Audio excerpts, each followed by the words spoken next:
బాహ్యమైన జ్యోతికి 4 పదార్థములు అత్యవసరము.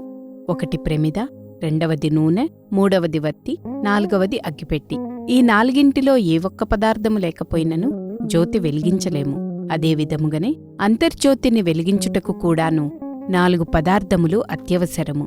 దీనికి వైరాగ్యమే ప్రమిద, భక్తియే తైలము, చిత్తైకాగ్రతే వత్తి, తత్వజ్ఞానమే అగ్గిపెట్టి. ఈ నాలుగింటిలో ఏ ఒక్క పదార్థము లేకపోయినను మనము ఆత్మజ్యోతిని వెలిగించలేము. అశాంతిలోని ప్రశాంతి, ప్రశాంతిలోని ప్రకాంతి, ప్రకాంతిలోని పరంజ్యోతి, ఆ పరంజ్యోతియే పరమాత్మ స్వరూపము. కనుక ఈ పరమాత్మతత్వము ఎక్కడున్నది అనగా అశాంతిలోనే ఉంటున్నది, అజ్ఞానమునందే ఉంటున్నది. ఈ అజ్ఞానము ప్రత్యేకమైన ఒక పదార్థము కానేరదు. జ్ఞానము యొక్క అభావమే, వెలుతురు యొక్క అభావమే చీకటి. రెండింటి యందున్న ఏకత్వాన్ని గుర్తించి వర్తించుటయే మానవుని యొక్క ప్రధాన కర్తవ్యము.